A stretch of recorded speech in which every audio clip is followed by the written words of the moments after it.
പ്രിയപ്പെട്ടവരെ, സലാം കരിമണിക്കലാണ്. ഞാൻ 2-3 ദിവസമായി നമ്മുടെ അച്ചായൻസ് ഗോൾഡ്, കോട്ടയം അച്ചായൻസ് ഗോൾഡ്, ടോണി അച്ചായനെ കുറിച്ച് 1-2 പേര് വിമർശനവുമായി വന്നിട്ട് ആ വീഡിയോ ഇങ്ങനെ സോഷ്യൽ മീഡിയയിൽ ഇങ്ങനെ കടന്നു കളിക്കുകയാണ്. അപ്പോൾ അതിനെക്കുറിച്ച് 1-2 കാര്യങ്ങൾ പറഞ്ഞിട്ടില്ലെങ്കിൽ ഞാൻ എൻ്റെ മനസാക്ഷിയോട് ചെയ്യുന്ന ഏറ്റവും വലിയ തെറ്റായിരിക്കും എന്ന ഉത്തമ ബോധ്യത്തോടു കൂടിയിട്ടാണ് ഞാൻ ഈ വീഡിയോ ചെയ്യുന്നത്. നമുക്ക് എല്ലാവർക്കും അറിയാലോ, ടോണി അച്ചായൻ അയാൾ ചെയ്യുന്ന നന്മകൾ, അയാൾ ചെയ്യുന്ന ചാരിറ്റി, അയാളുടെ സ്വന്തം പോക്കറ്റിൽ നിന്ന് എടുത്തിട്ടാണ് അയാൾ ചാരിറ്റി ചെയ്യുന്നത്. തിരുവനന്തപുരം കാട്ടാക്കടയിൽ നടന്ന ഒരു ചാരിറ്റി, തറ മാത്രം കഴിഞ്ഞിട്ടുള്ള വീട്, ബാക്കിയുള്ള പണികൾക്ക് വേണ്ടി അയാൾ കൊടുത്ത പൈസ കൊണ്ട് ആ വീട് പൂർണ്ണമായി പണി കഴിഞ്ഞു, അതിൽ കയറി താമസം കഴിഞ്ഞു എന്നാ തോന്നണേ. അതിനെന്തിനാ മറ്റുള്ളവർക്ക് കുരു പൊട്ടുന്നത്?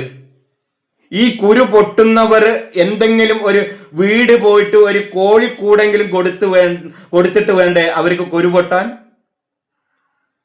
സോഷ്യൽ മീഡിയയിൽ 4 ലൈക്കിന് വേണ്ടിയിട്ട് എന്തും പറയാം, ആരിനെയും വിമർശിക്കാം എന്നുള്ള ഒരു മനസ്സാണ് അവർക്കുള്ളത്.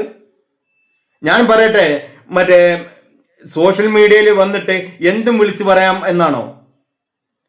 അച്ചായൻ ഗോൾഡ്, ടോണി അച്ചായൻ ചെയ്യുന്നത് സ്വന്തം പോക്കറ്റിൽ നിന്ന് പൈസ എടുത്തുകൊണ്ടിട്ടാണ് അയാള് ചാരിറ്റി ചെയ്യുന്നത്. അതിനെ ഒരിക്കലും നമുക്ക് വിമർശിക്കാൻ കഴിയില്ല. എന്തിന്റെ പേരിലാണ് ഈ നാട്ടില് ഒരുപാട് ആളുകള് ഒരുപാട് നന്മ മരങ്ങള് ചാരിറ്റി ചെയ്യുന്നില്ലേ, ബിസിനസ് ചെയ്യുന്നില്ലേ, ലക്ഷക്കണക്കിന് ഉള്ള വീടുകൾ കെട്ടിപ്പൊക്കിയിട്ടില്ലേ? അതിനെയൊക്കെ വിമർശിക്കണം. അല്ലാതെ ടോണി അച്ചായനെ പോലുള്ള നന്മ നിറഞ്ഞ ആളുകൾ ചാരിറ്റി ചെയ്യുമ്പോൾ പാവപ്പെട്ടവർക്ക്, അർഹതപ്പെട്ടവർക്ക് അവരിലൂടെ കിട്ടുന്ന സഹായ സഹകരണങ്ങൾ നിങ്ങൾ ദുഷിച്ച മനസ്സുള്ള നിങ്ങളുടെ ഒരു വീഡിയോ കൊണ്ട്, 1-2 വീഡിയോ കൊണ്ട് അത് കിട്ടാതിരിക്കരുത്. അതാണ് എനിക്ക് പറയാനുള്ളത്. ഈ വിമർശിക്കുന്നവരുടെ മനസ്സൊന്ന് ആലോചിച്ച് നോക്കൂ. ഇത്രയും ദുഷിച്ച മനസ്സുള്ള ആളുകൾ ലോകത്തുണ്ടോ? അച്ചായൻ ഒരുപാട് പൊങ്ങിയിട്ടുണ്ടാവും, ഒരുപാട് ഉയരങ്ങളിൽ എത്തിയിട്ടുണ്ടാവും. അത് അയാളുടെ അധ്വാനത്തിന്റെ ഫലമായിട്ടാ. ആ അധ്വാനത്തിൽ നിന്നാണ് അയാൾ ചാരിറ്റി ചെയ്യുന്നത്. ആ അധ്വാനത്തിൽ നിന്നാണ്, അയാളെ വിയർപ്പിന്റെ ഒരു അംശമാണ് അയാൾ കൊടുക്കുന്നത്. അത് കൊടുക്കാനുള്ള മനസ്സെങ്കിലും അയാൾ ചെയ്യുന്നുണ്ടല്ലോ, അതിനല്ലേ നമ്മൾ പ്രശംസിക്കേണ്ടത്. അല്ലാതെ നല്ല മനസ്സുള്ളവർ, പാവപ്പെട്ടവർക്ക് ഉപകാരം ചാരിറ്റി ചെയ്യുമ്പോൾ അവരെ വിമർശിക്കുകയാണോ നമ്മൾ ചെയ്യേണ്ടത്? എന്താ നിങ്ങളൊക്കെ ഇത്ര ദുഷിച്ച മനസ്സോടുകൂടി നിങ്ങളൊക്കെ ഇങ്ങനെ പെരുമാറുന്നത്? നിങ്ങൾക്ക് ബിഗ് ബോസിലും അവിടെയും ഇവിടെയും എല്ലാം ഒരുപാട് ആളുകള് ലൈക്ക് അടിച്ചു, ഒരുപാട് ആളുകൾ ഫാൻസായി. അതുകൊണ്ടാണോ നിങ്ങൾ ഇങ്ങനെ ആകാശം മുട്ടി പാവപ്പെട്ടവരെ സഹായിക്കുന്ന ആളുകളെ വിമർശിക്കുന്നത്? ഞങ്ങളെ പോലുള്ള, എന്നെ പോലുള്ള ആളുകള് അച്ചായൻസ് ഗോൾഡിനെ പോലുള്ള ആളുകൾ ചെയ്യുമ്പോൾ അതിനെ വിമർശിക്കുന്നവരെ എന്നെ പോലുള്ള ആളുകൾ വിമർശിച്ചില്ലെങ്കിൽ ഞാൻ എൻ്റെ മനസാക്ഷിയോട് ചെയ്യുന്ന ഏറ്റവും വലിയ തെറ്റായിരിക്കും എന്ന ഉത്തമ ബോധ്യത്തോടു കൂടിയിട്ടാണ് ഞാൻ ഈ വീഡിയോ ചെയ്യുന്നത്. അച്ചായ, നിങ്ങൾക്ക് പൂർണ്ണ സപ്പോർട്ടുണ്ട്. നിങ്ങൾ സത്യസന്ധമായി നിങ്ങളുടെ വിയർപ്പിന്റെ അംശമായിട്ട്, നിങ്ങൾക്ക് കിട്ടുന്ന വരുമാനത്തിന്റെ ഭാഗമായിട്ട് മാത്രമാണ് എന്ന് കരുതിയാണ് നിങ്ങൾക്ക് ഞങ്ങളുടെ എല്ലാ സപ്പോർട്ടും ഉണ്ട്.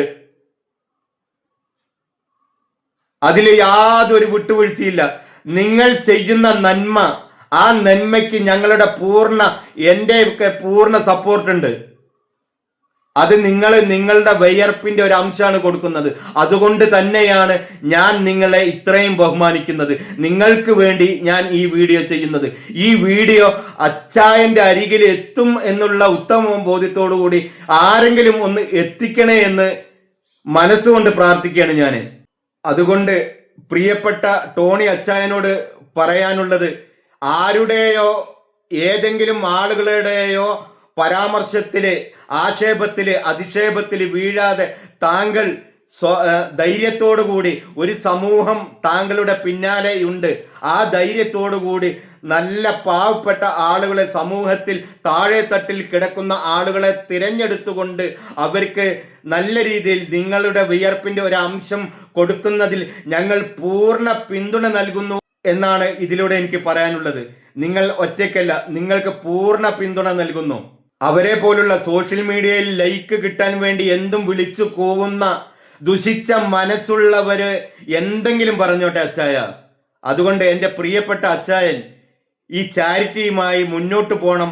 നല്ല താഴെത്തട്ടിലുള്ള ജനങ്ങളെ, പാവപ്പെട്ട ആളുകളെ കണ്ടെത്തി, അർഹതപ്പെട്ട ആളുകളെ കണ്ടെത്തി നിങ്ങൾക്ക് ചെയ്യാൻ കഴിയുന്നതെല്ലാം ചെയ്തു കൊടുക്കണം എന്ന് മാത്രം പറഞ്ഞുകൊണ്ട് ഞാൻ നിർത്തുന്നു.